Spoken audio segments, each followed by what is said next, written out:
Ontología del lenguaje de Rafael Echeverría. Capítulo 11. El lenguaje del poder. Gran parte de lo que hemos hecho hasta ahora ha consistido en postular y mostrar el poder del lenguaje. Al poder, por lo tanto, no es necesario presentarlo en este capítulo. Él ha estado permanentemente presente en nuestras argumentaciones. Lo hemos visto aparecer, por ejemplo, cuando postulamos que el lenguaje es generativo y que, por lo tanto, crea realidades. Hablamos también de él cuando argumentamos que el poder es el principal criterio para optar entre diferentes interpretaciones. Hablamos del poder que resulta de todos y cada uno de los actos lingüísticos. Nos hemos referido al poder de las conversaciones. Hemos visto cómo el poder está asociado a nuestra capacidad de hacer juicios. Más adelante, surgió también el tema del poder cuando abordáramos el dominio de la emocionalidad y, de manera concreta, cuando comprobamos la pérdida de poder que resulta del resentimiento o la ganancia de poder que produce la emocionalidad de la ambición. Y con ello, no agotamos las veces en las que el poder ha estado ya en el centro de lo que hemos sostenido. Es ahora, por lo tanto, de pasar de la referencia al poder, cuando hablamos del lenguaje y la emocionalidad, al examen de su significado. Si antes hablamos del poder del lenguaje, ahora invertiremos la relación y hablaremos del lenguaje del poder. La concepción tradicional del poder. Es interesante examinar la forma como tradicionalmente entendemos al poder. Quizás su principal característica. Antes de hacerlo, cabe primero preguntarse, ¿cuáles son, dentro del programa metafísico, los caminos alternativos? ¿Cuáles son los otros caminos disponibles en la vida? Fundamentalmente dos: el camino de la verdad y el camino de la salvación. El camino de la verdad. Tal como hemos sostenido en otro lugar, el programa metafísico se inicia a partir de un movimiento, de una argumentación particular realizada por Sócrates en la Grecia antigua. Comprometido con el gran tema de las virtudes que conducen a los seres humanos a vivir bien, Sócrates adopta la posición de que toda virtud es función de la verdad.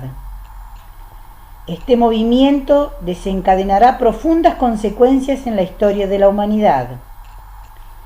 Lo interesante de este movimiento, que de por sí coloca a la verdad en el centro de la ética y, por lo tanto, del sentido profundo de la vida, será sin embargo lo que resulta de él. La verdad de la que nos habla Sócrates no es una distinción que nace de la acción y comportamiento humano, ni surge de la vida concreta de los hombres.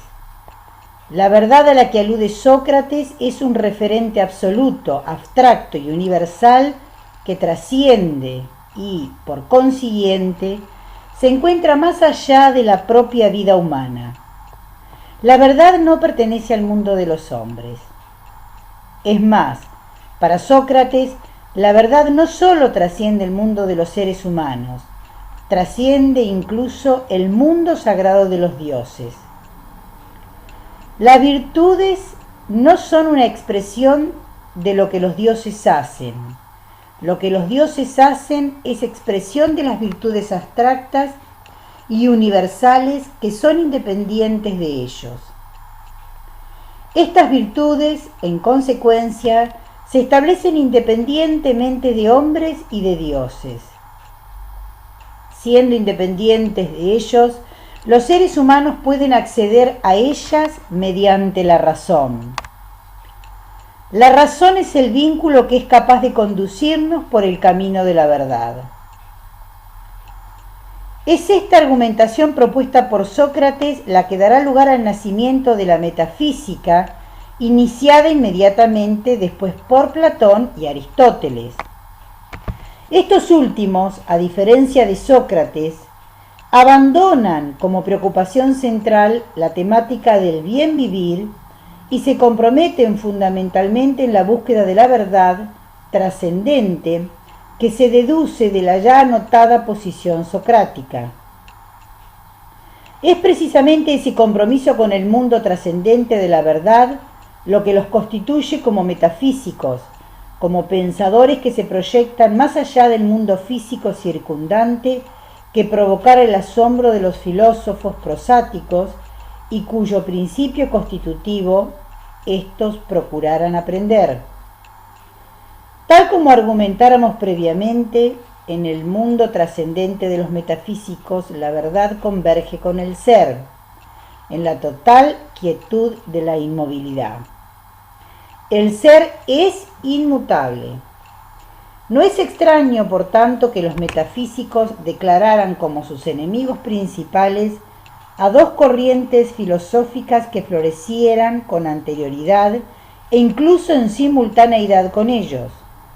Nos referimos, en primer lugar, como ha sido ya dicho, a la filosofía de Heráclito, que sustentara que todo está en un proceso de permanente devenir, que nada es inmutable. En segundo lugar, a los sofistas que, siguiendo a Protágoras, suscribían una posición muy diferente de la verdad. Protágoras, quizás el más notable de los sofistas, era amigo personal de Pericles y logró gran influencia en la época en la que Atenas alcanza su esplendor. Protágoras desarrolla la doctrina que posteriormente será conocida como Homo Mensura. Ella sostiene que el hombre es la medida de todas las cosas. Dentro de ella, no tiene sentido buscar la verdad en un mundo frío y trascendente de las ideas abstractas y universales.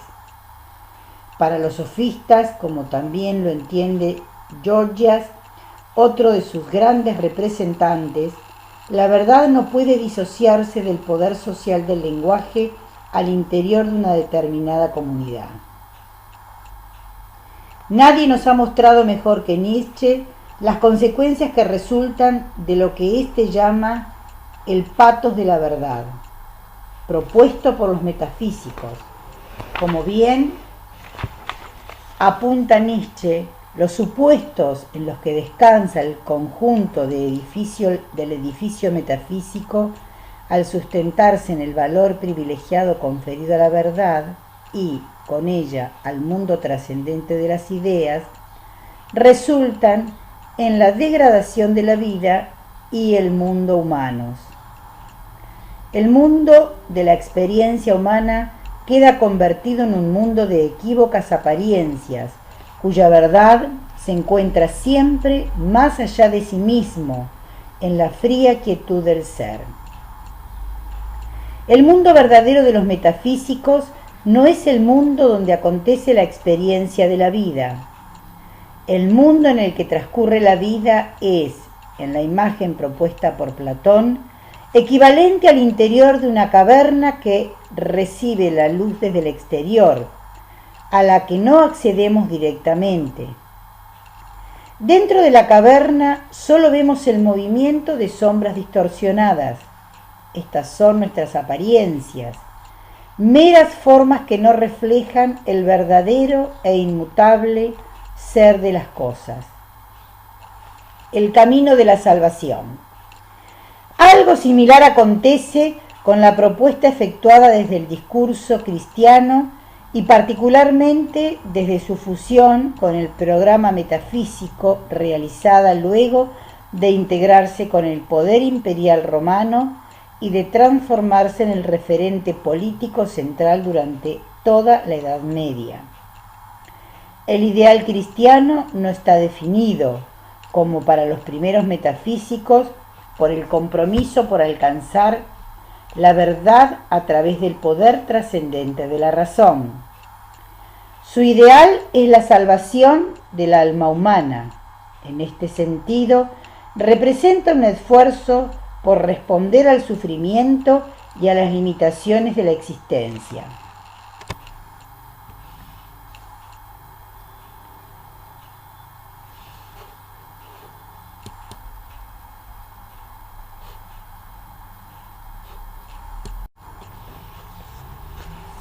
El ser humano, nos señala el cristianismo, es un ser desgarrado en su existencia, un ser que vive la gran tragedia de su finitud, a la vez que accede al ideal de lo infinito.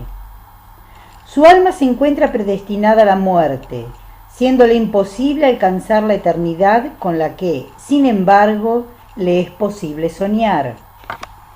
Jesucristo, sin embargo, ha mostrado un camino de salvación al alma humana. Ha mostrado la existencia de un mundo eterno, en otra vida, más allá de la muerte. Este mundo es el paraíso. No todos, sin embargo, podrán acceder a la vida eterna que ofrece el paraíso. El derecho a él hay que ganarlo en esta, la vida terrenal. El sentido de la existencia para el cristianismo, por lo tanto, es el asegurar la salvación de su alma y ganar la vida eterna en el paraíso. Desde esta perspectiva, es la otra vida la que le confiere sentido a la vida concreta de los seres humanos en la tierra. Como acusa Milan Kundera, hablando no del cristianismo, sino del socialismo, pero refiriéndose de manera general a esta misma postura existencial, la vida está en otra parte. Lo que realmente importa no es esta vida, sino la otra. Con ello, se desencadena nuevamente otra modalidad de devaluación, de degradación de la existencia humana concreta. Este es nuestro punto central de la crítica a la propuesta del camino de la salvación, su degradación de la vida humana concreta. Y es sólo cuando observamos que el camino de la salvación aparece asociado con la degradación de la vida humana que nuestra crítica a él es pertinente. No criticamos, por lo tanto, la propuesta en sí de otra vida, ni tampoco la idea misma de un camino de salvación, en la medida en que podamos sustentarlos sin degradar la vida humana. Nuestro punto de crítica, insistimos, se dirige al supuesto de que para salvar el alma es necesario sacrificar la vida. Solo nos oponemos a la idea del sacrificio humano en pos del ideal de la salvación. Dentro de la interpretación predominante del camino de la salvación, se suele suponer que en la medida en que el sentido de esta vida está conferido por la otra, todo lo que significa la plena afirmación de esta vida, con independencia del esfuerzo por alcanzar la salvación, es al menos sospechoso. Lo que no subordine el valor de nuestra existencia concreta a los valores superiores de la vida eterna, suele ser interpretado como un alejamiento del camino de la virtud. La felicidad humana resulta de la satisfacción de haber hecho méritos que son necesarios para la vida trascendente. Toda otra forma de felicidad o de goce son vistas como tentaciones que incitan al cristiano al pecado y que, por lo tanto, requieren ser evitadas. El objeto de esta vida es básicamente uno, el objetivo cristiano de la salvación. Desde esta perspectiva, toda forma de afirmación de la vida terrenal por la vida misma y, por lo tanto, ajena al ideal de la salvación, suele ser sancionada negativamente. Cuando ello sucede, el cristiano no solo vive en el desgarramiento que es propio de toda forma de existencia humana, añade a este el desgarramiento que resulta de tener que responder a dos lógicas existenciales diferentes. La que corresponde a esta, su vida humana concreta, y la de la otra vida. Desde este discurso ético, el afirmar el valor inmanente de la vida humana suele generar culpa y el temor de comprometer la salvación.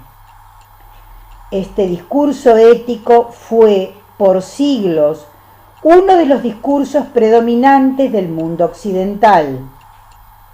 Su influencia se preservaba, entre otras razones, al no ser cuestionado por discursos diferentes. Hoy, sin embargo, este discurso ha entrado en una fase crítica. Hay varios factores contribuyen a ello. Entre estos, cabe mencionar al menos tres.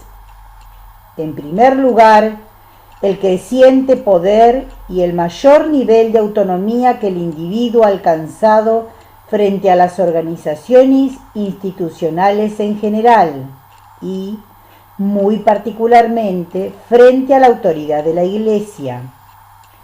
Hoy, el sometimiento a la autoridad de la Iglesia es asunto voluntario.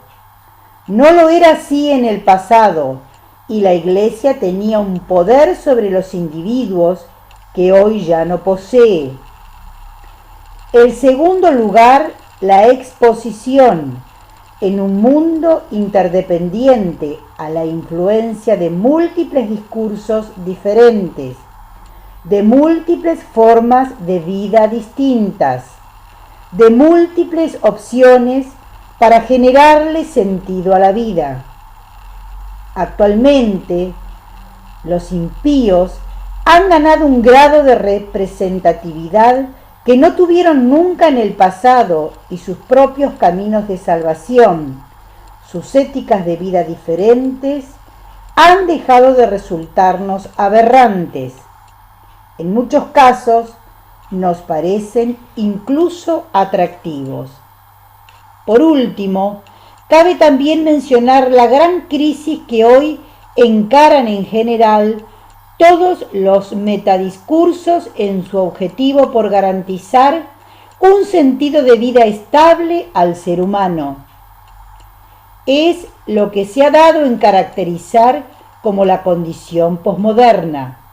En este contexto, el propio discurso cristiano y su propuesta del camino de la salvación resultan históricamente insuficientes para asegurarnos plenamente el sentido que debemos proveernos para efectuar el tránsito por esta vida humana.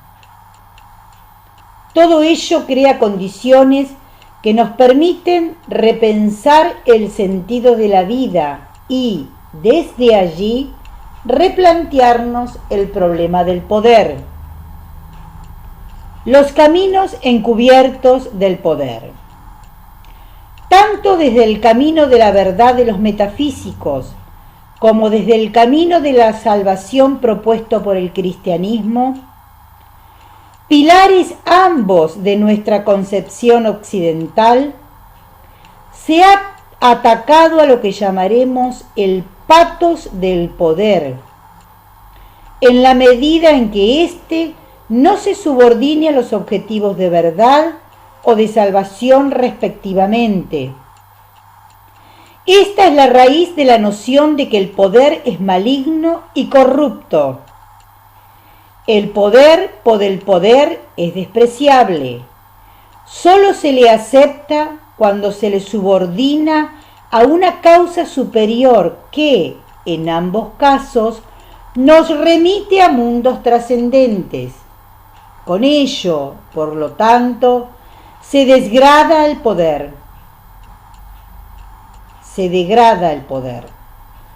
Lo que no siempre observamos, sin embargo, es que estos dos caminos han sido históricamente evidentes caminos de poder y, es más, de un tipo de poder muchas veces excluyente, abusivo y negador del respeto mutuo que consideramos fundamental para establecer hoy en día las bases de una adecuada ética de la convivencia social. Desde ambos caminos se ha recurrido a menudo a la verdad para encubrir lo que hoy podemos considerar como usos abusivos del poder. Al recurrir al criterio de verdad, en los hechos encubrían e incluso para sí mismo su relación con el poder. Reiteramos una vez más lo que nos ha señalado Humberto Maturana. Toda invocación de verdad encierra siempre una demanda de obediencia. En otras palabras, el criterio de verdad nos ofrece una coartada que legitima nuestras expectativas de ser obedecidos. Al hacerlo, se le niega al otro el espacio en que pueda fundar la legitimidad de su diferencia con nosotros y el derecho a poder actuar desde sus interpretaciones con autonomía.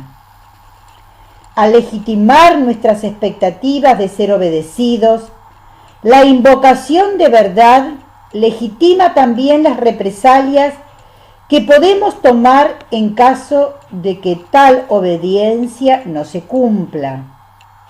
La verdad, por lo tanto, le confiere legitimidad al uso de la violencia en el otro. Legitima la ausencia de respeto mutuo. Es sólo cuando ponemos en discusión la legitimidad de la invocación de verdad que abrimos un espacio donde el otro puede emerger como un ser diferente, legítimo y autónomo.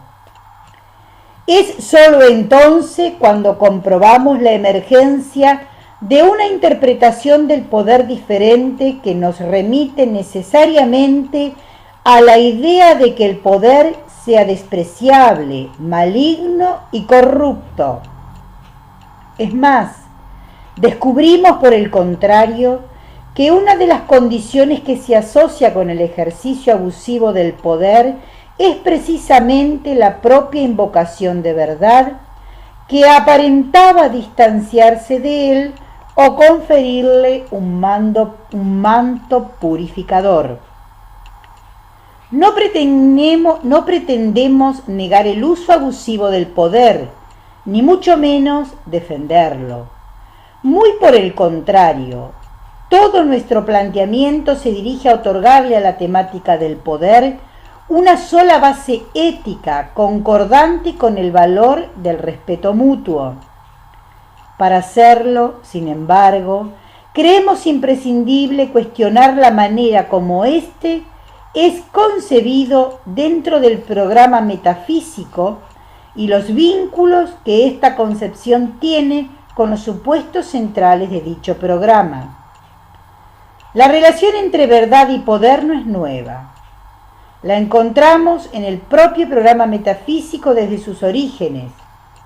Platón no ve problemas, luego de sostener que los filósofos son aquellos individuos comprometidos con la búsqueda de la verdad, en pedir para ellos el poder político en su ideal de república. Si ellos tienen, por definición, acceso privilegiado a la verdad, ¿quiénes podrían estar mejor dotados que ellos para ejercer el poder político sobre el resto de los miembros de la comunidad? Después de todo, para los metafísicos, todas las virtudes humanas se sustentan precisamente en la verdad. Estamos tan acostumbrados al ideal de verdad trascendente, planteado por el programa metafísico, que no logramos vislumbrar cómo podríamos prescindir de él. De la misma manera, nos es difícil imaginar la posibilidad de pensar la temática del poder sobre bases éticas diferentes, distintas de aquellas que les ofrece la metafísica. Sin embargo, no hay que ir tan lejos para descubrir dentro de nuestra propia historia occidental experiencias históricas concretas, altamente exitosas, basadas en ideales muy diferentes. Olvidamos, por ejemplo, que el período más brillante de la historia de Grecia, aquel de mayor riqueza cultural, aquel en el que florece la democracia, fue precisamente el que se desarrollara antes de la emergencia de la metafísica y que hoy identificamos como el ciclo de Pericles. Como bien nos señala Nietzsche, el nacimiento de la metafísica marca el inicio de la decadencia de Atenas y con ella la del mundo helénico. Pero es más, la historia de Roma tampoco se da bajo el predominio del pensamiento metafísico. Si bien Platón y Aristóteles eran conocidos en Roma, nunca llegaron a ser los principales guías o inspiradores de los romanos. No es una casualidad que no contemos entre los romanos con ningún metafísico de nota. Por el contrario, la mayor influencia filosófica durante el período romano la ejercieron los estoicos, y uno de los períodos más sobresalientes, aquel considerado como del apogeo y mayor período del Imperio Romano, fue aquel que coincide con el reino del emperador Adriano y en el que se registra la mayor influencia estoica. La gran obsesión de los romanos no fue la verdad, sino el poder, y en general lo ejercieron desde la aceptación de la diversidad humana y desde el respeto hacia quienes pensaban y tenían creencias diferentes de ellos. Nuevamente, el cristianismo accede a las esferas más altas de influencia en el imperio. Roma iniciaba su decadencia. Es interesante seguir la magistral interpretación propuesta por Gibbons a este respecto. El poder como fenómeno lingüístico.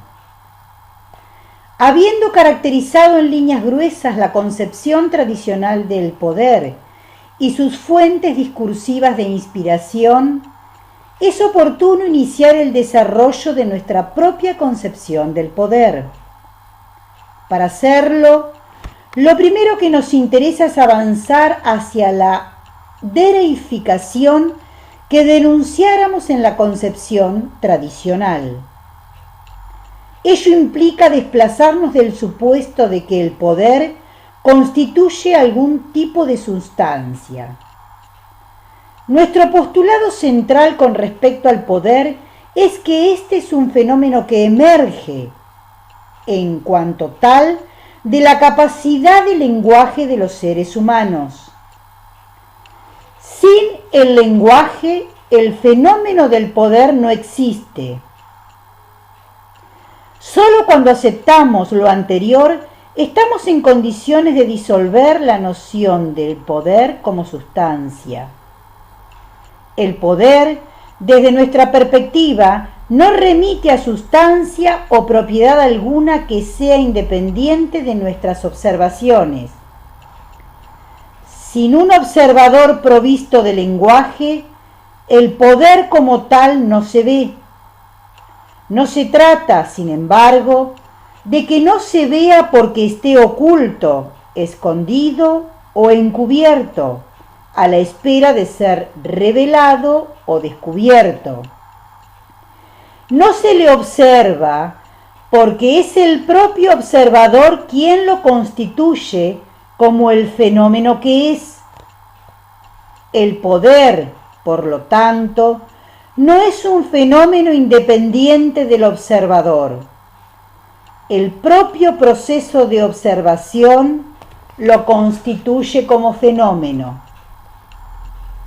El poder, entonces, no es algo que se encuentre allí afuera, a lo que podamos apuntar con el dedo, tomar con nuestras manos o guardar en el bolsillo. No es algo sobre lo cual, por ejemplo, podamos reivindicar derecho de propiedad de la manera como lo hacemos con nuestro automóvil o nuestra casa.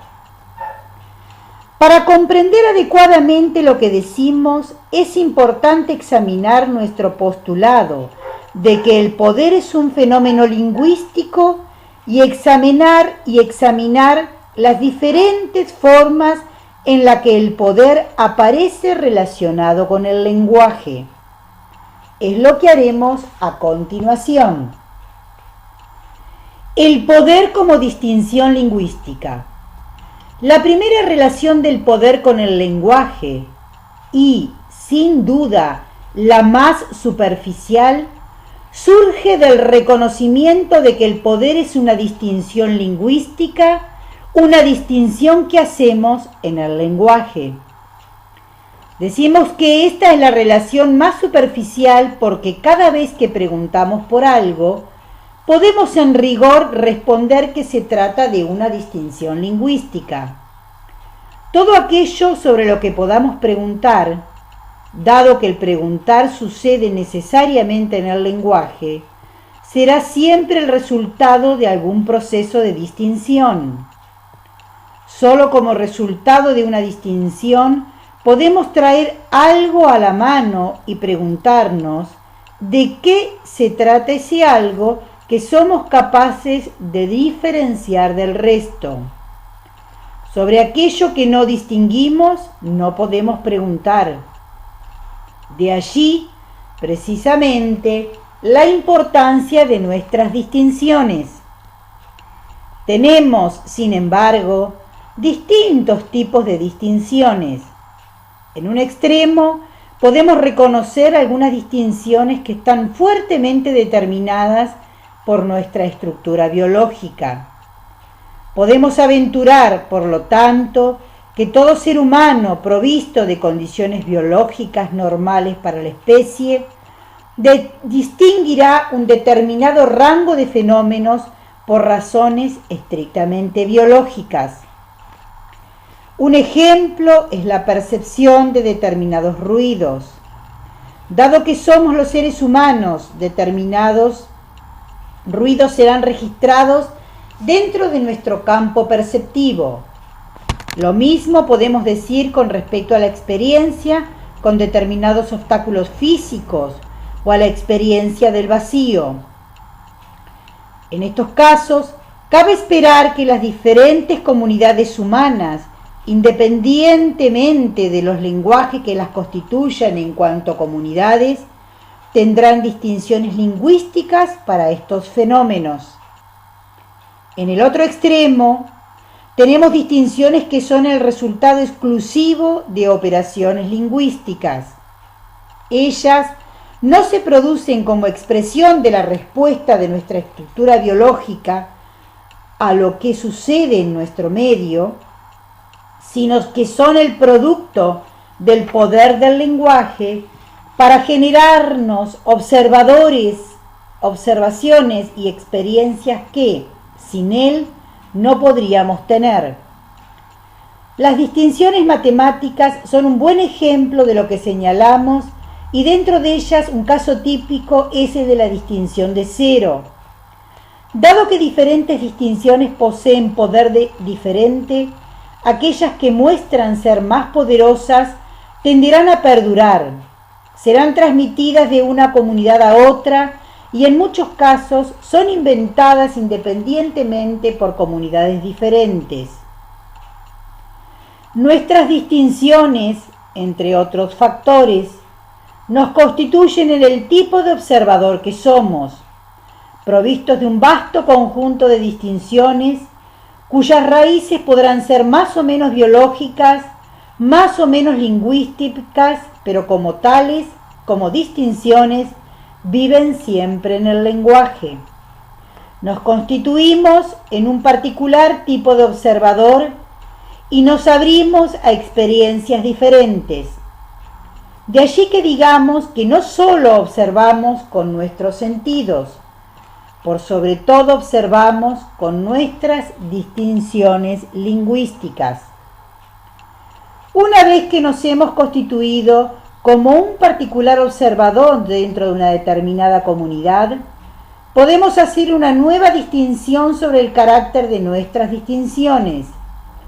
Se trata de la distinción de observador como descripción y el observador como ascripción. Cuando describimos aquello que distinguimos, pertenece a aquello que el observador observa. El centro de gravedad, en este caso, está colocado en lo observado, o, si se quiere, en el mundo. Cuando ascribimos, en cambio, es el propio observador el que le confiere al observado aquello que se constituye en el proceso de ascripción. El centro de gravedad está ahora en el propio observador. Como puede apreciarse, esta distinción entre la descripción y la ascripción es equivalente a la efectuada con anterioridad entre afirmaciones y juicios. Las afirmaciones, decimos, son descripciones, los juicios son ascripciones. Cuando hacemos juicios, conferimos al mundo y a sus entidades constitutivas rasgos que resultan de la forma como nos relacionamos con ellos. Los juicios, por consiguiente, no solo hablan de las entidades a las que se confieren, sino de la relación que establecemos con ellas. Los juicios, por lo tanto, siempre hablan tanto sobre la persona que los emite como sobre el mundo que es enjuiciado. En consecuencia, los juicios operan como sintetizadores de la forma en que estamos en el mundo, o lo que Heidegger llama el Dasein. A partir de lo anterior, cabe entonces preguntarse: ¿qué tipo de distinción es el poder? Parte de la respuesta ya la hemos entregado. El poder, siendo lingüístico, como lo es toda distinción, es una distinción cuyo fundamento no es biológico, sino lingüístico. El lenguaje lo constituye como tal, pero cuando hablamos del poder, ¿estamos haciendo una descripción o una adscripción? ¿Hay en su raíz una afirmación o un juicio? El poder es un juicio. El poder, sostenemos, es un juicio. Como distinción lingüística, el poder no se refiere a una sustancia cuya existencia podamos suponer independiente de nosotros. Por el contrario, el poder siempre vive como un juicio que hacemos. Sin nuestra capacidad de hacer juicio, no nos sería posible hablar de poder, reconocerlo como fenómeno, ni vivir su experiencia. Al reconocerlo como juicio, estamos señalando que cuando hablamos del poder, estamos haciendo una adscripción. Estamos ascribiéndole algo a una determinada entidad, algo que no pertenece como tal a la entidad, sino a la manera en que nosotros, como observadores, nos relacionamos con ella. Como tal, sucede con todo juicio, toda ascripción, es el observador quien le confiere un determinado rasgo a una entidad particular. ¿Qué tipo de juicio es el poder? El poder se constituye en cuanto fenómeno a partir de un juicio emitido por un observador sobre la mayor capacidad de generar acción de una determinada entidad. Al decir, reconocemos que estamos comparando la capacidad de generar acción de la entidad que examinamos con la capacidad más restringida de generar acción de otras entidades equivalentes. Examinemos brevemente algunos de los elementos contenidos en este postulado. El poder, como juicio, se refiere a una determinada entidad. ¿Por qué hablamos de entidad? Para hacer presente que el juicio de poder lo hacemos para cualquier unidad que presentamos, que presumamos con capacidad de acción. Podemos distinguir tres tipos de entidades: los agentes, las máquinas y las herramientas. Llamamos agentes a entidades con capacidad autónoma de acción. A las acciones de esto podemos atribuirles, interpretarles, una determinada inquietud. En el caso de los agentes, podemos decir que ellos actúan como forma de hacerse cargo de alguna inquietud. Los agentes pueden ser individuos o agentes colectivos, organizaciones, comunidades, etc. Llamamos máquinas a aquellos artefactos que son capaces de desarrollar alguna actividad por sí mismos, pero que requieren de un agente para programarlos, iniciarlos o detenerlos. Con el desarrollo de variados mecanismos de retroalimentación, la distinción entre agentes autónomos y máquinas se ha hecho cada vez más difusa y problemática, como nos lo muestra la discusión registrada en torno a la temática de la inteligencia artificial. Tenemos también entidades que no poseen capacidad autónoma de acción por sí misma, pero que aumentan la capacidad de acción de un agente. Las llamamos herramientas. Una herramienta normalmente expande la capacidad de acción de un agente y, al hacerlo, incrementa su poder. Ello nos permite hablar de herramientas más o menos poderosas. Cuando lo hacemos, sin embargo, usamos la distinción de poder por referencia a la gente que hace uso de la herramienta. En cuanto tales, las herramientas no poseen poder. Ellas incrementan el poder de los agentes. El poder, hemos dicho, es un juicio sobre capacidad de generar acción. La acción, por lo tanto, es el referente básico del juicio del poder.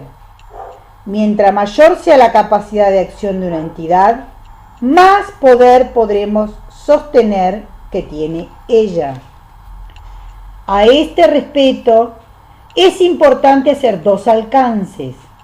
El primero de ellos consiste en distinguir la capacidad de acción del juicio de poder.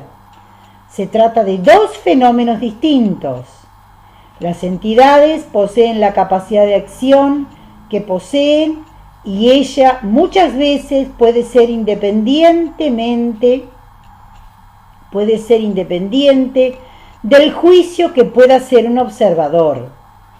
En este sentido, obviamente no es el juicio el que les confiere o les adscribe la capacidad de acción que poseen.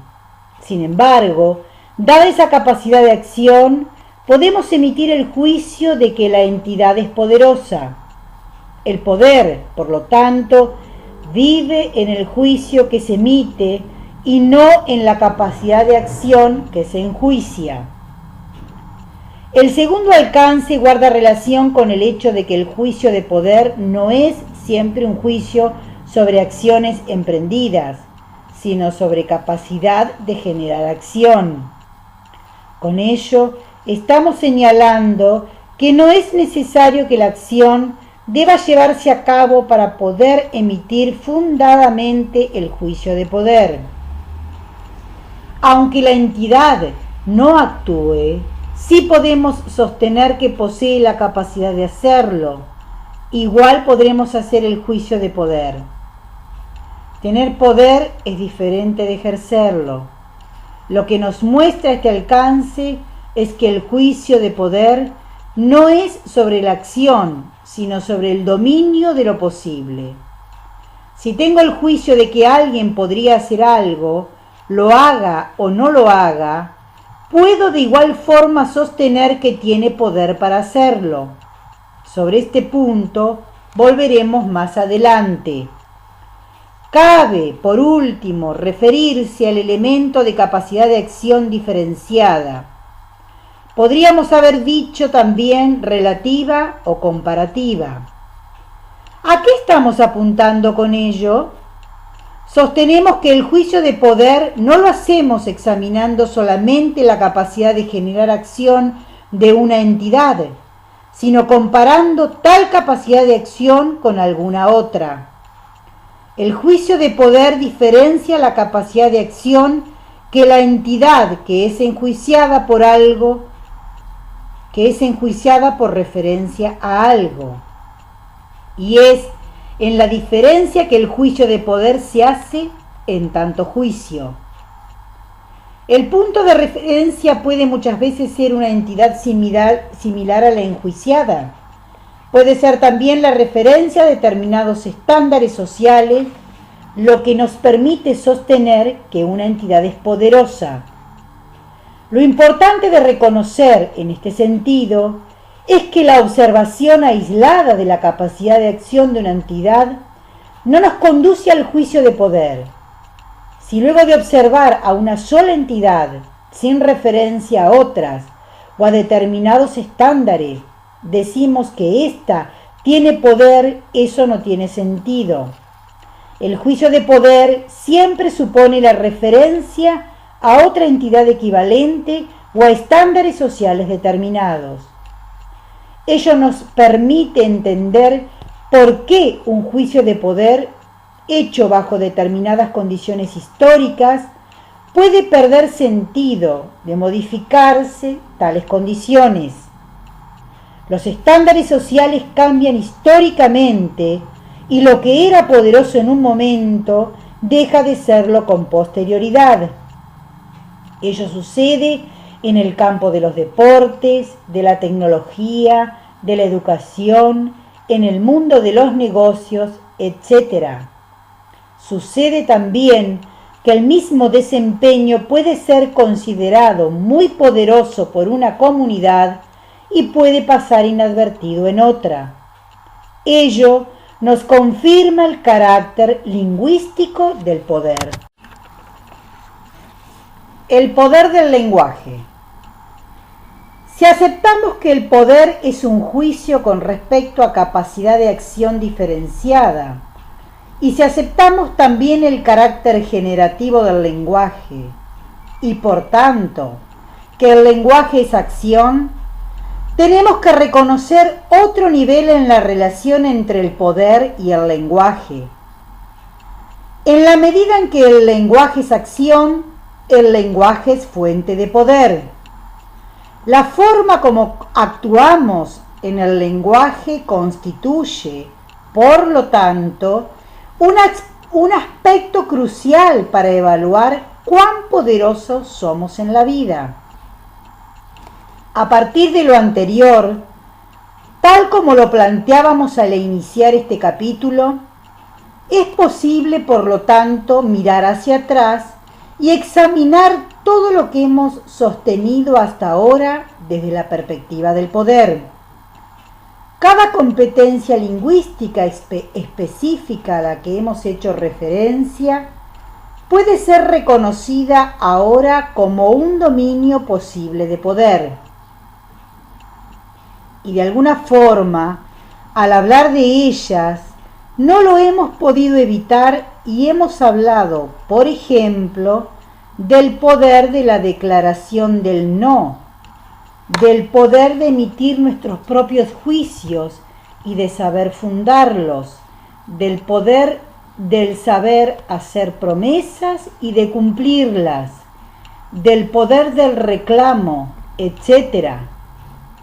En cada uno de estos casos estamos frente a un dominio particular en el que podemos desempeñarnos mejor o peor y por tanto ser más o menos poderosos. Cuando examinamos el lenguaje en su conjunto, podemos distinguir 4 dominios diferentes de competencias lingüísticas y por consiguiente 4 fuentes diferentes de poder. El primero es el dominio de las distinciones. Nuestras distinciones nos convierten en observadores diferentes y, de acuerdo al tipo de observador que seamos, nuestras posibilidades de acción serán distintas. Sin una determinada distinción habrá fenómenos que no observaremos y por lo mismo estaremos muy ciegos a la posibilidad de intervenir en ellos.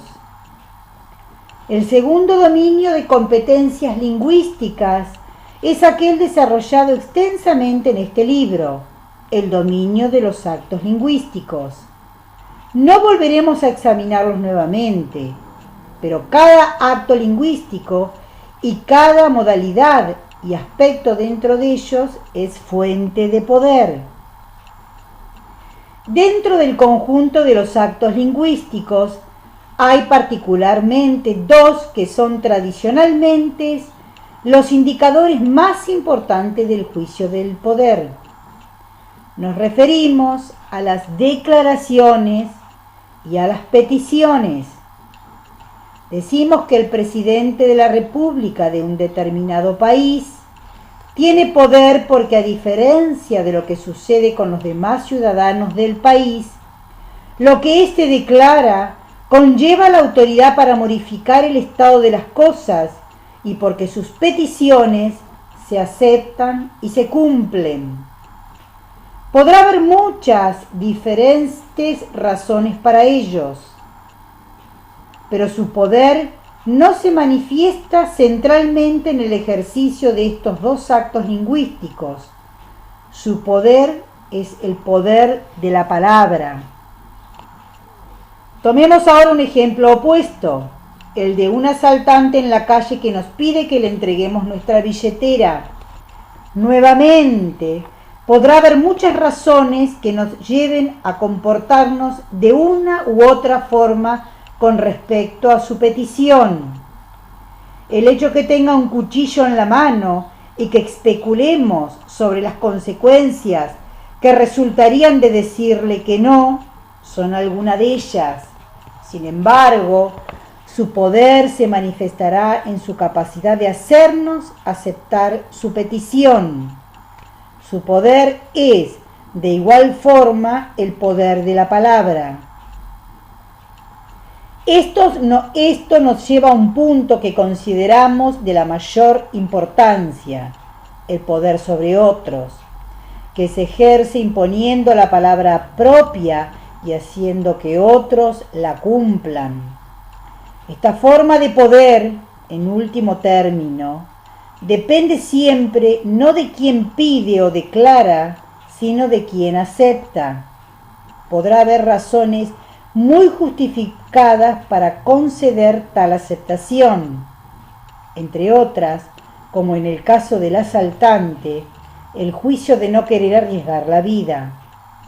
No estamos emitiendo un juicio moral al respecto, pero ello no impide reconocer que, en último término, la fuente de este tipo de poder reside siempre en quien acepta la palabra del otro.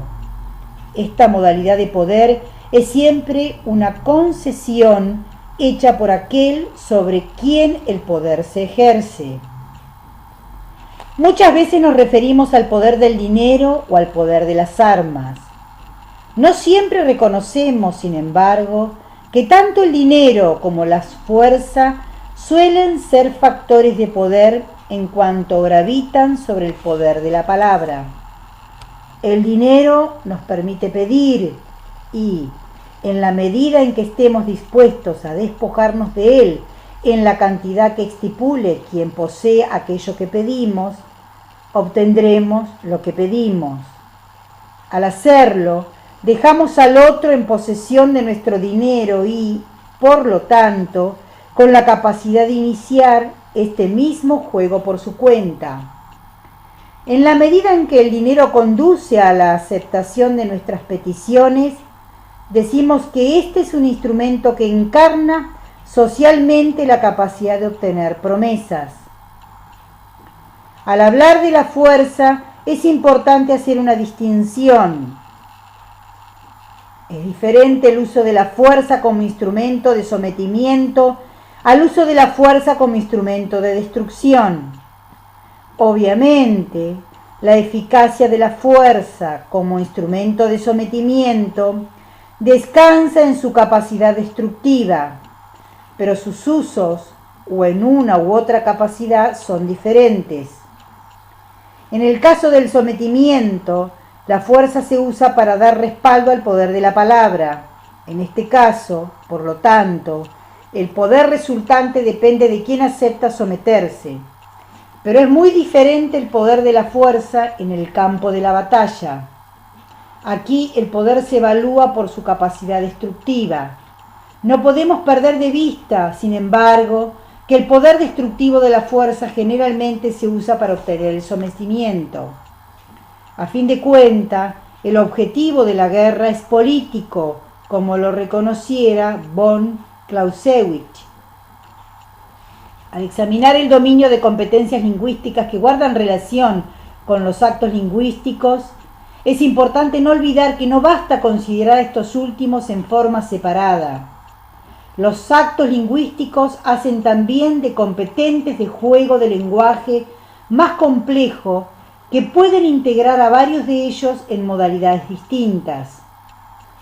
Un tercer dominio de competencias lingüísticas relacionadas con el poder se refiere a las narrativas.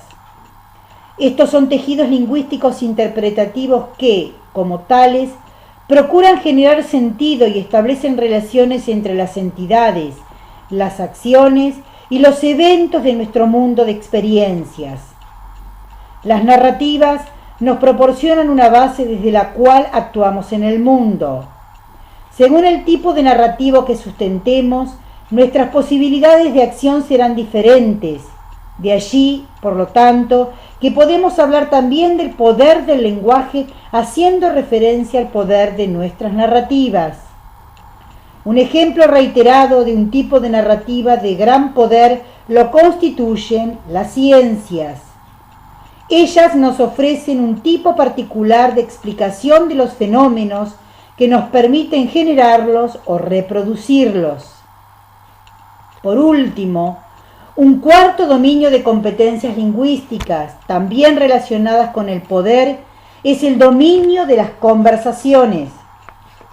Tal como fuera ya expuesto, a través de las conversaciones podemos no solo actuar directamente y modificar el estado actual de las cosas, podemos también modificar el estado de lo posible, de manera de poder posteriormente intervenir directamente. Hemos insistido en que el poder no resulta solo de nuestros desempeños efectivos, sino que involucra también un juicio sobre nuestras posibilidades de acción, independientemente de las acciones ejecutadas. Dentro de las diferentes tipologías de conversaciones que hemos presentado, hay dos que están directamente vinculadas con nuestra capacidad de ampliar nuestro horizonte de posibilidades. Nos referimos a las conversaciones de posibles acciones y de posibles conversaciones. Alcanzar competencias en ellas es fuente importante de poder personal. En general, mientras mayor sea el componente reflexivo de nuestras conversaciones, mayor será la capacidad de éstas de expandir lo posible en la medida que ello permite examinar el espacio posible que otras conversaciones dan por sentado. La facticidad del poder. A partir de lo ya señalado, queda de manifiesto cuán absurdo resulta el adoptar una posición contraria al poder. Particularmente, luego que aceptamos que el poder no es una sustancia que esté allí afuera y sobre la cual sea pertinente tomar una posición a favor o en contra.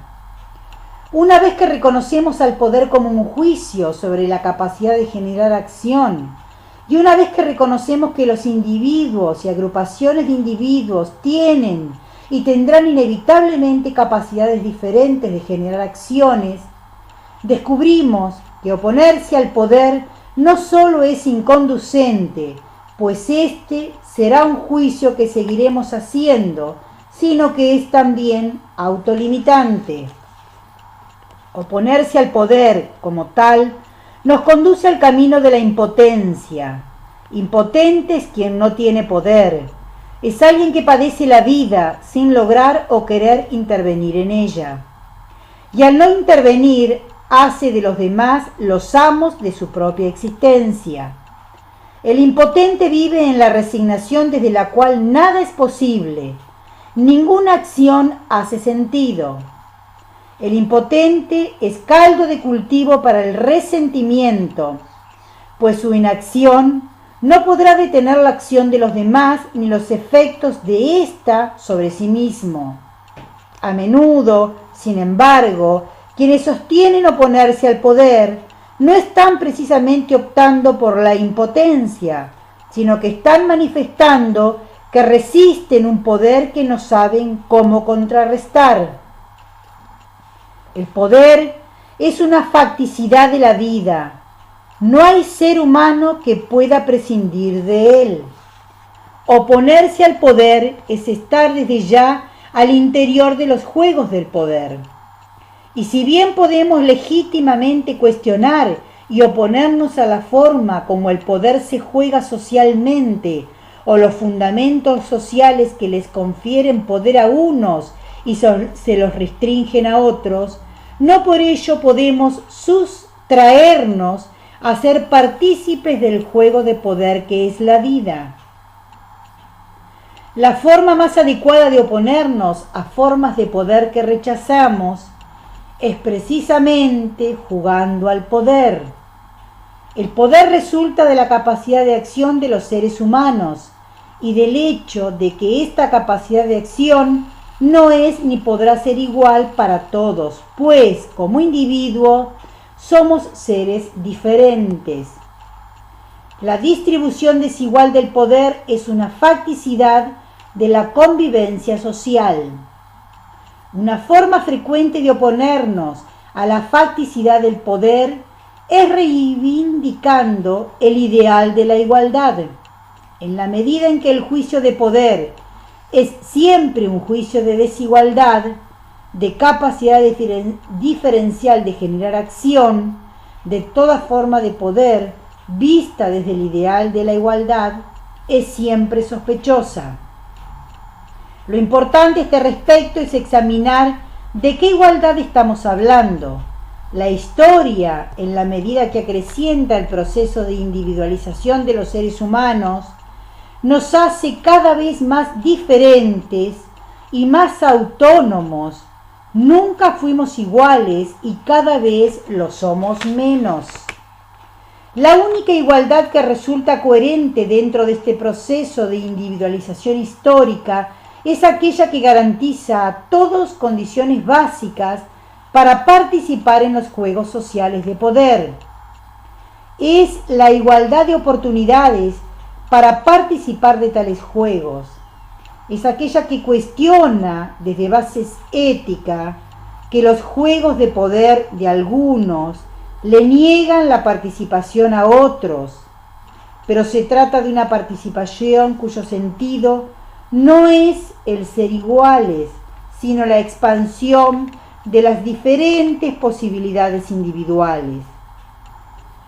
Michael Foucault ha sido uno de los pensadores contemporáneos más importantes que nos han mostrado cómo el poder permea, sin excepción, el conjunto de la vida social.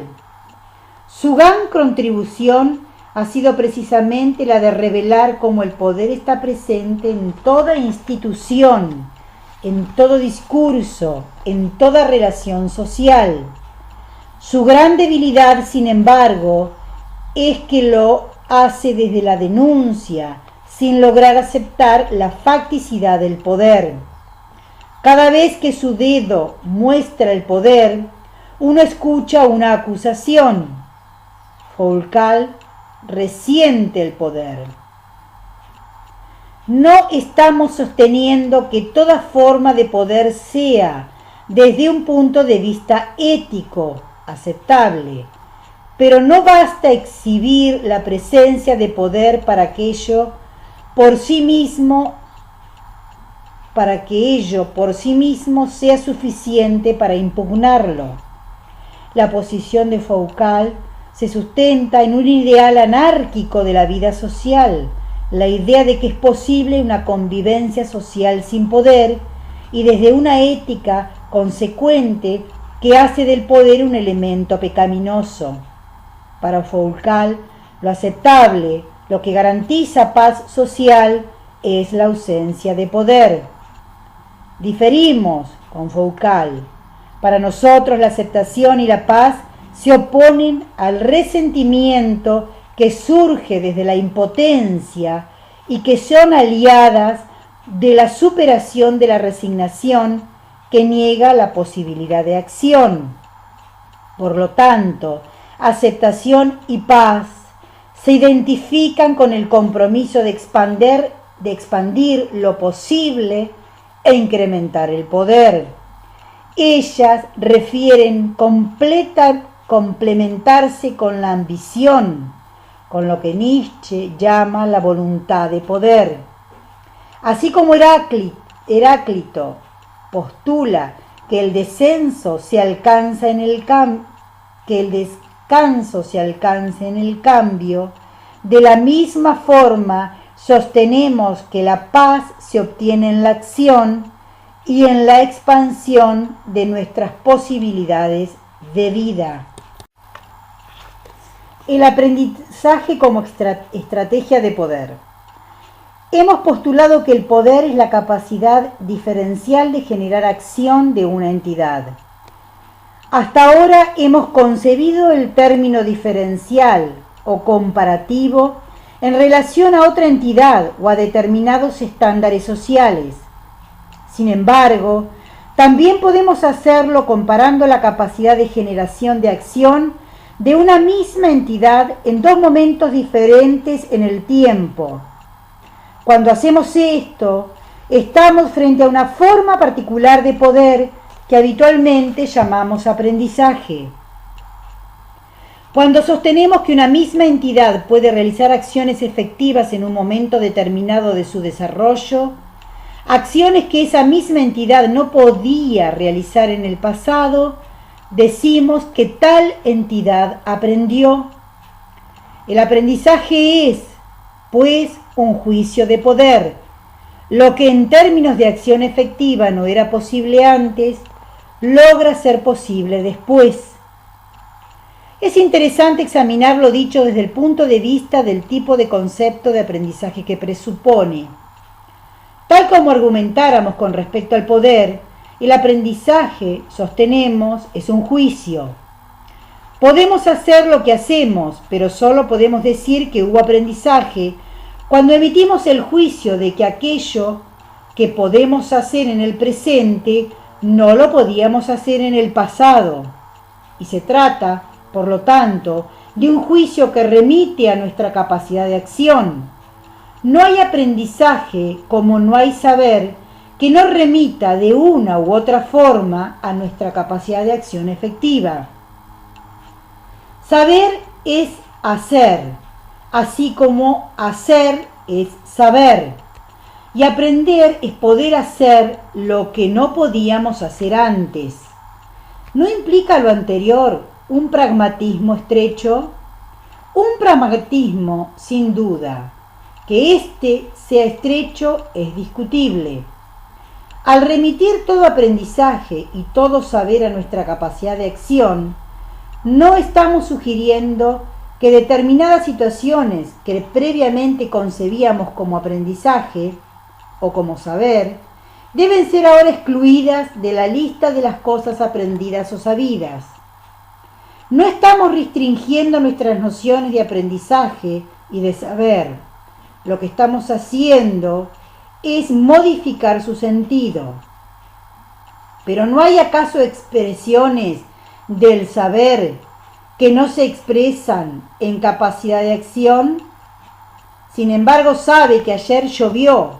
¿Qué tiene que ver esto con nuestra capacidad de acción? Si alguien sabe cuál era la cosa en la que Si alguien sabe cuál era la casa en la que durmió Napoleón la noche del 5 de agosto de 1806, ¿no sucede lo mismo? O cuando alguien aprende literatura, ¿dónde está la acción? Para contestar mejor a todas estas preguntas es conveniente dar vuelta al problema y preguntarnos, ¿cómo en cada uno de esos casos podemos sostener que alguien sabe o que aprendió algo? ¿En qué fundamos entonces el juicio del aprendizaje? En el hecho de que si preguntamos, estas personas nos darán la respuesta que consideramos adecuada. Y desde nuestra perspectiva, en la que entendemos que el hablar es actuar, responder adecuadamente es actuar efectivamente. Es tener la competencia de desenvolverse adecuadamente en el juego del lenguaje que abrimos con la pregunta que hacemos.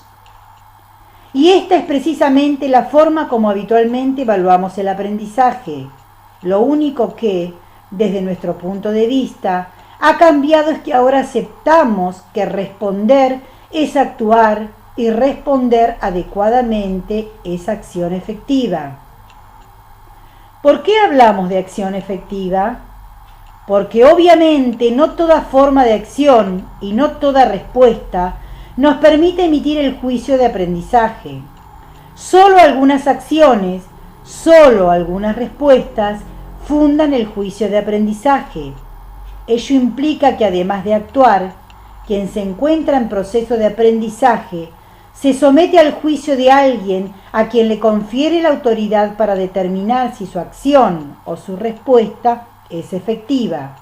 Tal como sucedía cuando nos referíamos al poder de la palabra de un individuo sobre otro, el juicio de aprendizaje se le confiere a quien investimos con autoridad para hacerlo. El aprendizaje, nos dice a menudo Humberto Maturana, es obsequio, un juicio que el profesor le confiere al alumno sobre la base de las acciones efectuadas por éste. A partir de lo señalado, comprobamos que cuando aprendemos algo, expandimos nuestra capacidad de acción y, por lo tanto, incrementamos nuestro poder. Cada vez que adquirimos nuestras competencias, ganamos poder. El aprendizaje nos permite diferenciarnos de cómo éramos en el pasado, en términos de nuestra capacidad de acción. Al diferenciarnos de nuestra capacidad de acción pasada, aceleramos nuestro proceso de devenir y nos transformamos en seres humanos diferentes. Somos de acuerdo a cómo actuamos. La acción genera ser. El aprendizaje como modalidad de poder es parte crucial del proceso del devenir al que nos exponemos al vivir. Seducción, autoridad institucional y fuerza como estrategias de poder. Hemos sostenido que el poder se asocia no solo con las acciones que realizamos, sino, por sobre todo, con el espacio de posibilidades de que disponemos para actuar. Al comparar a una persona con los demás, podemos juzgar que ella dispone de un amplio espacio de posibilidades de acción. Diremos, en consecuencia, que esa persona tiene poder. Sin embargo, cabe considerar que esa persona no haga solo del espacio de posibilidades de que dispone y, por consiguiente, no ejecute las acciones que le son posibles. El poder, por lo tanto, remite al espacio de posibilidades, al espacio de acciones posibles, más que a las acciones efectivamente ejecutadas. Estas últimas corresponden al ejercicio del poder que se especifica al nivel del espacio de posibilidades. Mientras mayores sean, en términos comparativos, nuestras posibilidades de acción, mayor será nuestro poder. Ello define diferentes estrategias posibles para incrementar nuestro poder. Una de ellas, ya lo vimos, es el aprendizaje. A través de él incrementamos nuestra capacidad de acción y por lo tanto nuestro espacio de posibilidades, por la vía de ganar nuestras competencias que nos permiten hacer lo que antes no podíamos. El centro de gravedad del aprendizaje como estrategia de poder es la capacidad de acción de la persona en cuestión. Lo que nos es posible, sin embargo, no depende solo de lo que seamos capaces de hacer, sino también del juicio que otros tengan de nosotros. No debemos olvidar que la posibilidad se constituye como tal en un juicio. Como todo juicio, este puede estar fundado o infundado, y el proceso de fundarlo nos remite a condiciones que se sitúan más allá del propio juicio, pero ello no impide reconocer que la posibilidad se constituye como tal a través del juicio que hacemos de que algo es o era posible. La relación entre poder, posibilidad y juicio tiene importantes consecuencias prácticas. Ellas se observan con mayor claridad cuando examinamos el poder que resulta de nuestra relación con los demás y que se manifiesta en la forma como respondan a nuestras declaraciones y peticiones.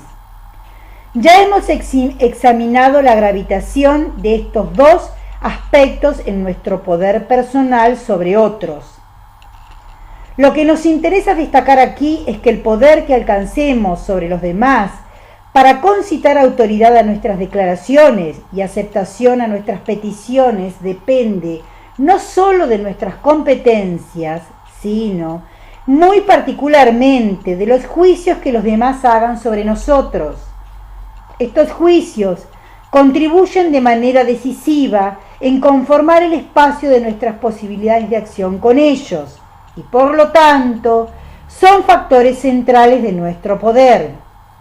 En otras palabras, nuestro poder personal no es solo función de lo que seamos capaces de hacer, sino también del juicio que los demás tengan sobre lo que nosotros somos capaces de hacer.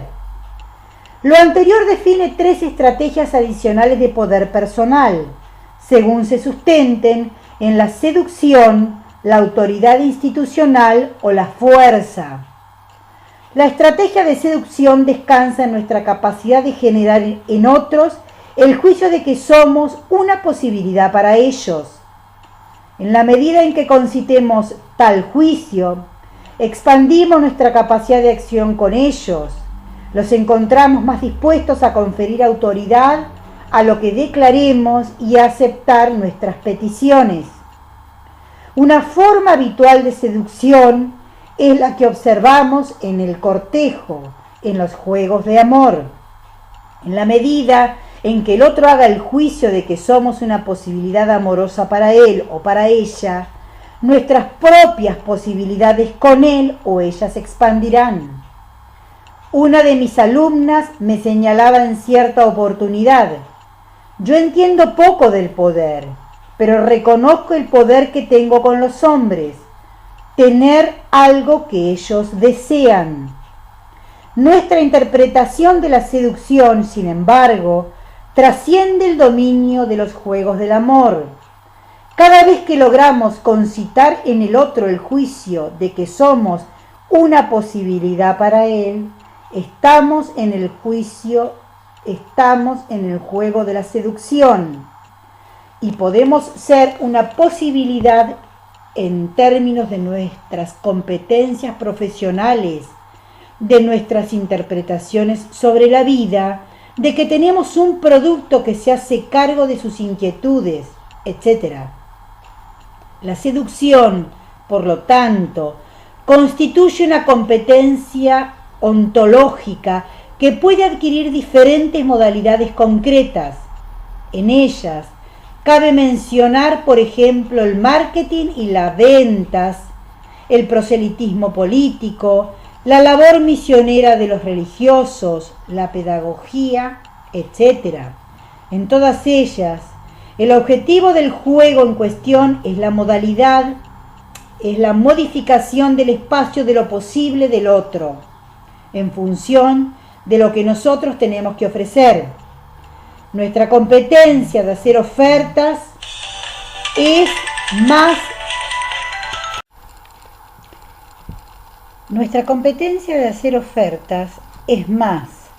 de ser una oferta para el otro, está en el centro de la seducción como estrategia de poder.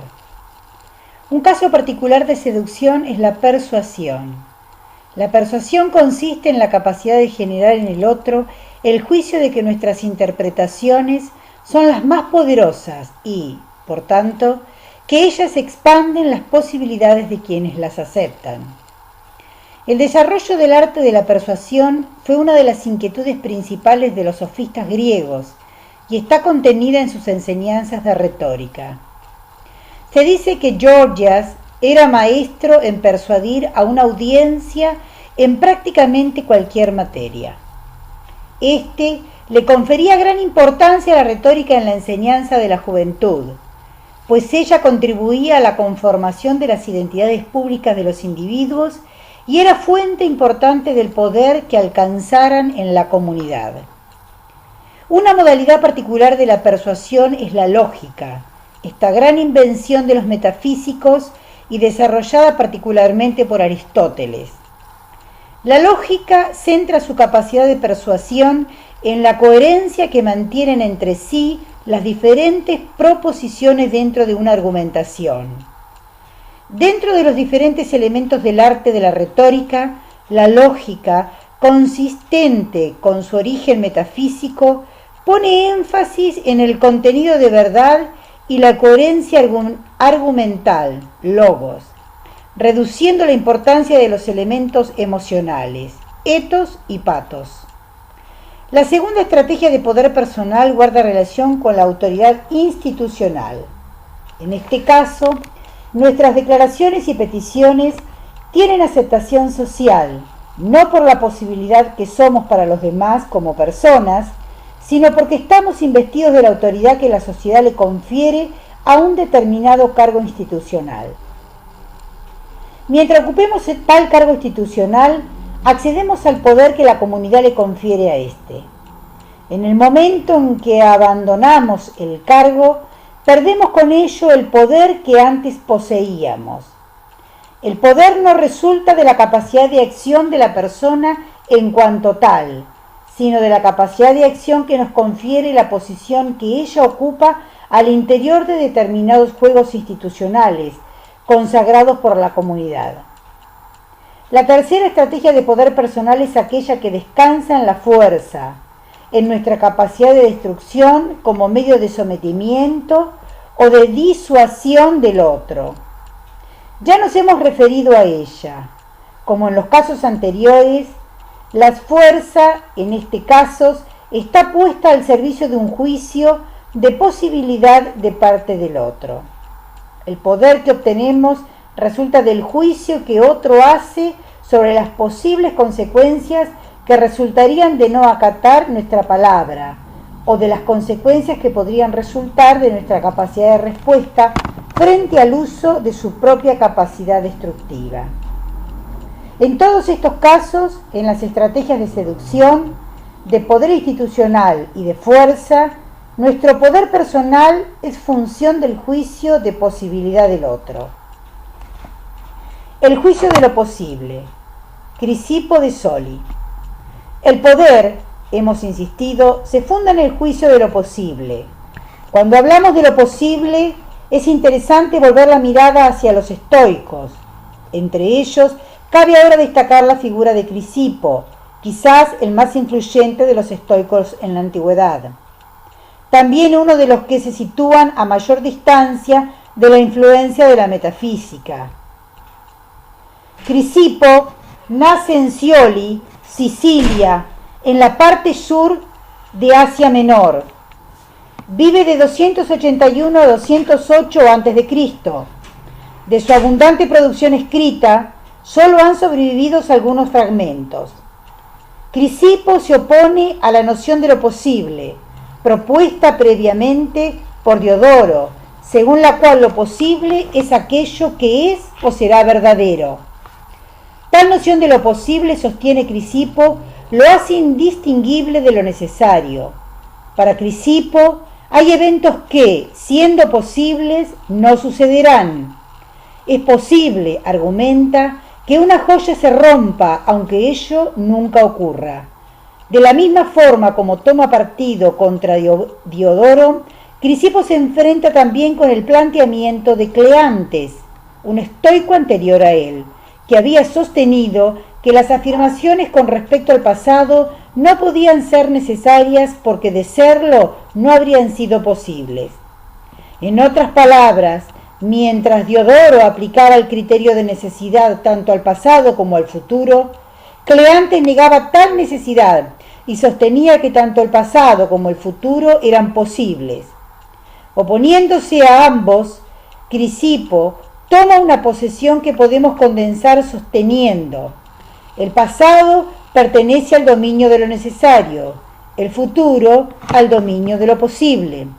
Según Crisipo, todas las cosas verdaderas del pasado son necesarias por cuanto no admiten cambio y porque el pasado no puede cambiar de lo que aconteció a lo que no aconteció.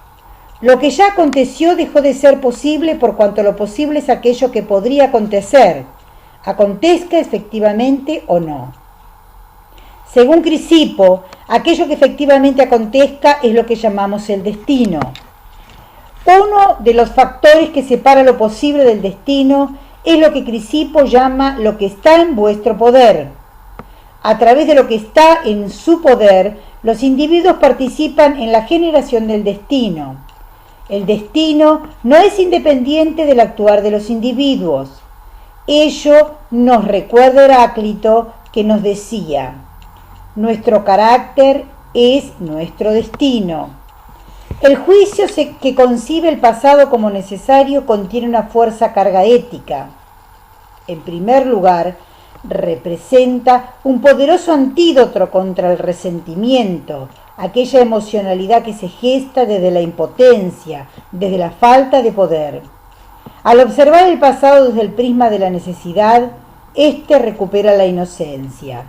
Las cosas ocurrieron tal como ocurrieron por cuanto no hubo condiciones para que ocurrieran de manera diferente. En tal sentido, ellas fueron necesarias. Quien se lamenta por experiencias del pasado, a menudo se olvida que aquel que se lamenta es ya un individuo diferente de aquel que vivió esas experiencias, por cuanto es un producto de ellas. Quien vivió esas experiencias era un ser distinto de quien se lamenta, pues no había todavía pasado por ellas. Resentir el pasado no solo compromete el pasado, también compromete el presente y al hacerlo compromete el futuro, en la medida que el presente es su antesala. Ello es parte del efecto corrosivo del resentimiento. Toda forma de resentimiento del pasado revela que no aceptamos plenamente quienes somos, que no nos amamos suficientemente, pues quienes somos hoy es lo que tal pasado hizo que fuéramos. La plena aceptación de quienes somos descansa en la plena aceptación de nuestro pasado, en la capacidad de mirarlo aceptando su necesidad sin despojarlo de su inocencia. A ello se refiere Nietzsche cuando nos habla de la importancia del amor fati, del amor al destino, del amor al acontecer efectivo de las cosas. Lo que no nos mata, nos dice Nietzsche, nos fortalece. Aceptar el pasado no implica dejar de tomar responsabilidad por nuestras acciones, ni exigir que otros tomen responsabilidad por las de ellos. La forma como nos hacemos responsables de lo que hicimos o de cómo fuimos es proyectándonos hacia el futuro de manera que las acciones que seamos capaces de tomar se hagan cargo de nuestro pasado necesario y eviten las consecuencias de nuestro comportamiento pasado. Nada es más inútil ni nada produce tan innecesario sufrimiento que desgarrarnos por un pasado que no podemos cambiar. Nada es más absurdo que luchar contra lo necesario. Así como es preciso aprender a aceptar el pasado necesario como forma de aprender a bien vivir, es igualmente importante aprender a ejercitar lo que está en nuestro poder, porque de esta forma participamos en moldear el destino. Introducirnos en el futuro significa participar en el arte de lo posible. Poder y emocionalidad. Al centrar nuestra interpretación del poder en el juicio de lo posible, no podemos dejar de volver la mirada sobre el dominio de la emocionalidad. Lo posible, sostenemos, se define tanto al nivel de nuestros juicios como al nivel de nuestras emociones y estados de ánimo. No es extraño, por lo tanto, que nos hayamos visto forzados a volver sobre el tema del resentimiento. De acuerdo a la emocionalidad en la que nos encontremos, aquello que nos sea posible será diferente. La emocionalidad define el rango posible de acciones que podemos emprender. A la inversa, de acuerdo al juicio de posibilidad que hagamos, nuestra emocionalidad será distinta. Cuando observamos que nuestras posibilidades se expanden, nos moveremos hacia emocionalidades positivas. Cuando observamos que nuestras posibilidades se reducen, nos desplazaremos hacia emocionalidades negativas. Toda emoción y todo estado de ánimo permiten ser reconstruidos lingüísticamente en términos de juicios de posibilidad.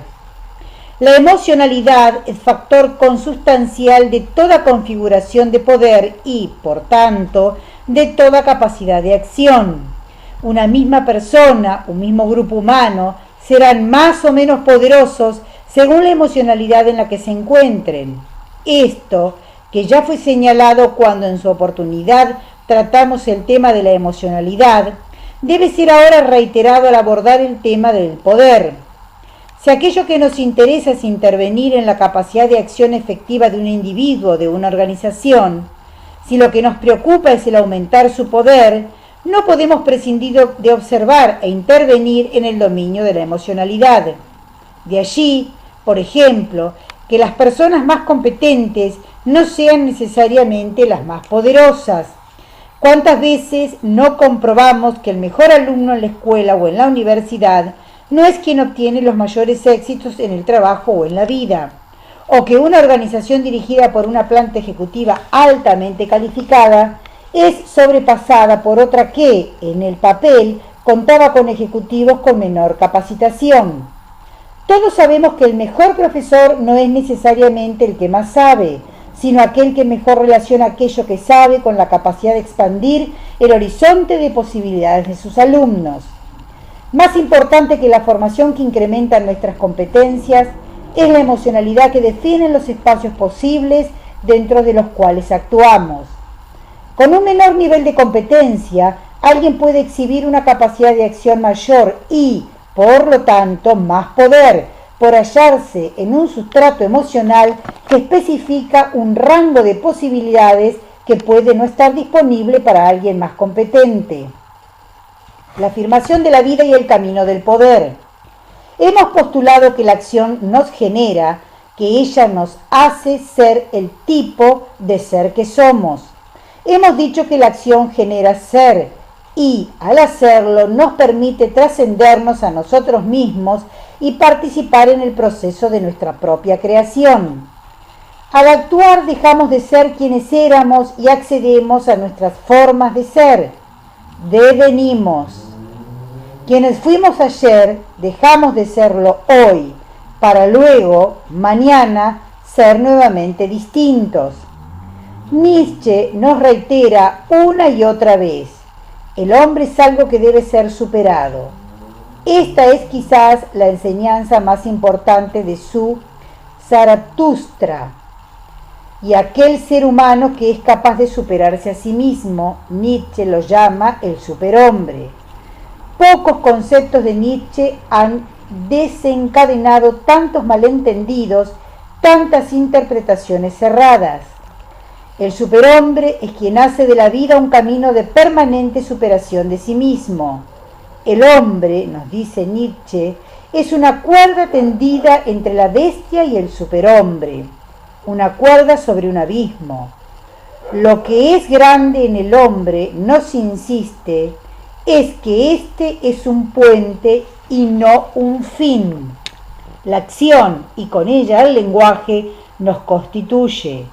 Por consiguiente, cuando actuamos de la misma forma, nos mantenemos fundamentalmente al interior de la misma forma de ser.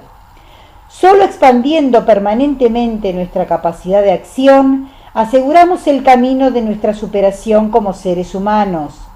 No es solo la capacidad de acción la que define al ser humano, es, por sobre todo, la capacidad de expandir nuestra capacidad de acción. La clave para ello es la capacidad recursiva y expansiva del lenguaje. Ya nos señalaba Heráclito, el alma posee un lenguaje, logos, que se expande. La capacidad de expandir nuestra capacidad de acción es lo que hemos llamado poder. Optar por afirmar el valor supremo de la vida, optar por reconocer la prioridad de esta vida y de este mundo por sobre toda otra forma trascendente de vida y de mundo, es optar por el camino de poder como opción de vida. El camino del poder no niega la trascendencia, por el contrario, es la expresión de nuestro compromiso. Nietzsche habla de voluntad, por trascendernos permanentemente. Es la ausencia de toda resignación con nosotros mismos, de la resignación por seguir siendo como somos, sin aspirar a alcanzar formas más plenas de ser. La trascendencia en el contexto del camino del poder deja ahora de ser un recurso que degrada la vida humana, que la confronta con un referente superior situado fuera de ella. Se trata, por el contrario, de la afirmación plena del valor supremo de la vida. La trascendencia se convierte ahora en un recurso inmanente de la propia vida. No es la vida humana la que hay que trascender, es el ser que somos en la vida el que se abre a la trascendencia. Lo que puede amarse en el hombre, nos dice Zaratustra, es que él es una apertura. En el mundo de hoy, en un mundo en el que nuestras metanarrativas, nuestros discursos trascendentes, han dejado de alimentarnos adecuadamente del sentido que necesitamos para vivir, no tenemos otra opción para bien vivir que abrirnos al camino del poder, al camino de la expansión permanente de nuestras posibilidades de acción en la vida. Cualquier afirmación de mundos trascendentes, por muy legítima e incluso necesaria que ella pueda ser, no puede fundarse, como sucediera en el pasado, en la subordinación del valor de la vida humana. De no optar por el camino del poder, nos advierte Nietzsche, no seremos capaces de superar la gran enfermedad del alma de nuestro tiempo, el nihilismo. El nihilismo es precisamente la experiencia del sinsentido de la vida, del vivir como experiencia carente de valor, en un contexto histórico caracterizado por el repliegue del poder que ejercieran en el pasado las metanarrativas, los discursos trascendentes. El nihilismo es la experiencia que resulta de esperar que el sentido de la vida nos llegue, como acto de gracia, sin haber todavía comprendido que, hoy en día, somos nosotros los que tenemos que participar en su creación, como si no nos hubiésemos enterado de que los metadiscursos se encuentran en proceso de agotamiento. En las actuales condiciones históricas no podemos considerar el sentido de la vida como dado, ni podemos esperar cómo, cuando lo perdemos, que nos llegue sin nosotros salir a conquistarlo. Es en tal sentido que el camino del poder se nos presenta como la opción que nos permite enfrentar el nihilismo. La política del alma. Encarar la vida desde el camino del poder nos permite relacionarlos con ella desde el ámbito de la política. El ser humano, sostenemos, se enfrenta a su vida en clave propia del juego político. El tipo de comportamiento que observamos en los grandes políticos nos sirve de referente para mejor entender la forma como debemos encarar la vida para bien vivirla. No debiera extrañarnos que, habiendo postulado la importancia y necesidad del camino del poder como modalidad de vida, nos veamos en la necesidad de usar a la política como referente de lo que tal postulado implica. La política ha sido hasta ahora el dominio por excelencia en el que probamos nuestra capacidad de acción en los juegos de poder. A este respecto, queremos mencionar 5 aspectos diferentes que vemos asociados a los juegos de la política y que nos permitirán explorar la forma como el ser humano se relaciona con su persona al optar por el camino del poder. 1. La política como gobierno. Optar por el camino del poder significa tomar plena posesión de nuestra alma y asumir responsabilidad tanto por sus acciones como por el tipo de persona que devenimos al actuar de la manera como lo hacemos. Esta toma de posesión sobre nuestra alma nos lleva a la autenticidad, a la capacidad de vivir nuestra vida bajo la soberanía de nuestros propios juicios, siendo amos y señores de nuestras acciones. El sujeto que somos, nos advierte Nietzsche, es una multiplicidad. En él conviven interpretaciones no siempre concordantes, emociones no siempre congruentes. Parte de nuestra responsabilidad como seres humanos es asegurar no solo la coherencia dentro de esta multiplicidad, sino por sobre todo el tipo de coherencia que deseamos alcanzar. El ser humano que se introduce por el camino del poder se transforma en garante del orden de su alma. El hombre libre, nos dice Nietzsche, es un estado y una sociedad de individuos. 2. La política como ejercicio de la libertad. El camino del poder no está abierto a almas en cautiverio, no es el camino para almas esclavas, no es tampoco el camino del rebaño. El camino del poder solo está disponible para seres humanos libres, para individuos capaces de afirmar su plena autonomía, su capacidad de acción propia. Somos seres humanos libres que pueden cruzar la cuerda que lleva de la bestia al superhombre. Quienes no sean libres caerán al abismo y no podrán efectuar el cruce. 3. La política como arte de lo posible. La frase anterior fue acuñada por Karl Marx y nos permite explorar un aspecto fundamental de la opción por el camino del poder. El poder, sostuvimos, se define no solo por las acciones que realizamos, sino sobre todo por el espacio de lo posible. Lo posible, tal como argumentara Crisipo de Soli, el estoico, representa un criterio fundamental desde el cual nos proyectamos hacia el futuro. Aquí es importante hacer una distinción, pues entender la política como el arte de lo posible permite 2 interpretaciones diferentes. La primera consiste en el arte de saber actuar al interior de lo que es posible y por lo tanto esta toma lo posible como dato. La inquietud fundamental aquí es determinar lo que es posible para, según ello, actuar mejor. El énfasis está puesto aquí en intervenir dentro de lo posible para asegurar lo que acontece.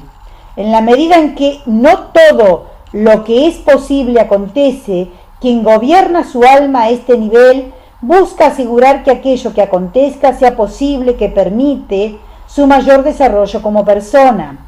A este nivel, sin embargo, estamos todavía al nivel de la administración o gobierno del alma. La segunda interpretación concibe la política no tanto como el arte de actuar dentro de lo posible, sino el arte de participar en su invención. Lo posible, como hemos insistido reiteradamente, no existe como tal con independencia del observador que somos. Lo posible es siempre un acto declarativo, un juicio que realiza un observador. El acto lingüístico de lo posible, sin excluir la necesidad de someterse a determinadas condiciones que permiten fundarlo, crea mundo. Cuando el camino de poder se concibe como una modalidad de inventar lo posible, nos movemos de la administración del alma al fenómeno del liderazgo. Los líderes son aquellos que se comprometen en la invención o expansión de lo posible. 4. La política como liderazgo. Al llegar a la figura del líder, nos hemos acercado nuevamente a la figura del superhombre. El superhombre, dijimos, es quien hace de la vida el camino de su permanente autosuperación, de su autotrascendencia. Sin embargo, cuando volvemos a la distinción del superhombre a través de la figura del líder, un nuevo elemento interpretativo emerge. Ahora nos damos cuenta de que no puede existir la autotrascendencia como persona, como la forma de ser que somos como individuos, sin que ello implique trascendernos también más allá de los límites de nuestra individualidad y subsumirnos nuevamente en el espacio social dentro del cual precisamente nos constituimos como individuos. En el líder, ambos procesos de trascendencia se complementan. El líder no es solo alguien que participa activamente en la invención de sí mismo. Al hacerlo, transforma el espacio social de su comunidad y genera un ámbito en el que, a la vez, otros acceden a nuevas formas de ser. El líder, por lo tanto, representa un espacio de encarnación del ser social de la comunidad en la que somos miembros. Toda forma de liderazgo implica el abandono de una visión individualista estrecha de sí mismo. Involucra el retorno del individuo a su ser social. Se trata de la realización del ser individual en su ser social. No olvidemos lo que dijéramos previamente. El individuo es un fenómeno social. En la medida en que el individuo trasciende su forma de ser individual, del ser individual, transforma a la vez a la comunidad a la que pertenece y abre nuevos espacios de posibilidad de ser para otros individuos. Cabe advertir, sin embargo, que cuando aludimos al liderazgo como expresión de la opción por el camino de poder, no lo hacemos preocupados por responder a una necesidad social. No estamos sugiriendo la necesidad de que surjan líderes capaces de someter y conducir a un vasto contingente de individuos a su alrededor. Nuestra concepción del liderazgo no se corresponde con la necesidad social de una figura autoritaria, sino, muy por el contrario, con un particular ideal de desarrollo individual. Obviamente, los individuos que se levanten como líderes influirán en su entorno social. No obstante, la perspectiva que sustentamos arranca desde una ética individual comprometida para asegurar el sentido de la vida y expandir las posibilidades de la existencia humana. Desde esta perspectiva, entonces, no es contradictorio considerar una sociedad conformada por una multiplicidad de líderes influyéndose mutuamente y generándose posibilidades mutuas en dominios diferentes de la existencia. La política como espacio de desenvolvimiento de individuos emprendedores. Punto número 5. La figura que, en consecuencia, responde con mayor lealtad a lo que sustentamos es la del individuo como emprendedor, en una comunidad de seres libres y autónomos, abierta a alentar la capacidad emprendedora individual. Esta es una comunidad comprometida, por un lado, en proveer la máxima apertura a todos sus miembros para que éstos participen, con respeto mutuo, en el desarrollo de sus respectivos caminos de poder y, por otro lado, en aceptar las diferencias que resultarán del seguir tales caminos. Una comunidad, en suma, sustentada en el reconocimiento de la vida y, por consiguiente, de las condiciones básicas de subsistencia como valores fundamentales. La vida como obra de arte. Desde el camino del poder, el ser humano se define, no como un ente contemplativo que se deleita en la observación de la verdad, tampoco como un alma en pena que transita por un mundo de pruebas y sufrimientos, sino como un creador de su propia vida. El atributo fundamental de los seres humanos es su capacidad de actuar y a través de ella su capacidad de participar en la generación de sí mismo y de su mundo. De todas las cosas que los seres humanos pueden crear, nada posee la importancia que exhibe de la capacidad de participar en la creación de su propia vida. Toda otra forma de creación sirve a esta, su obra principal, la vida. Desde esta perspectiva, la comprensión del ser humano no se agota al concebirlo a través de la figura del político. Es más, esta resulta completamente insuficiente.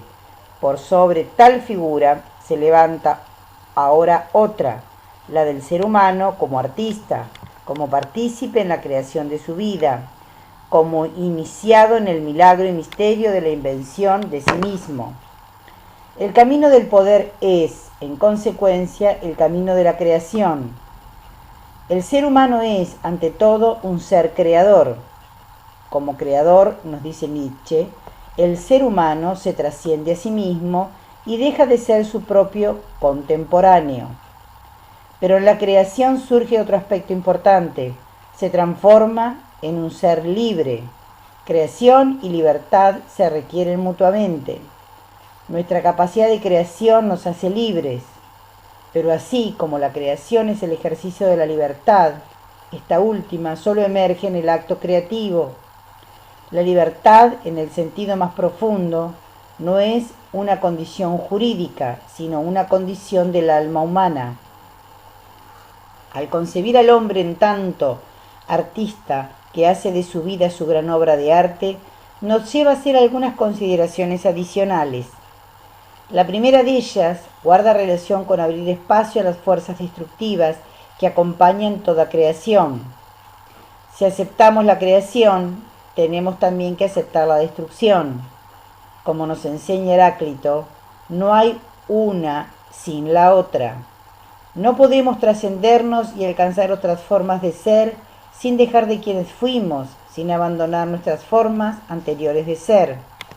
Y ello resulta en un desafío crucial en la vida. Para trascendernos debemos estar dispuestos a sacrificar nuestras formas presentes de ser. No hay trascendencia sin sacrificio, sin estar dispuestos a soltar aquello que pareciera sujetarnos, sin antes haber encontrado un nuevo punto de apoyo. Quien no pueda desprenderse de sí mismo, restringe su posibilidad de trascendencia.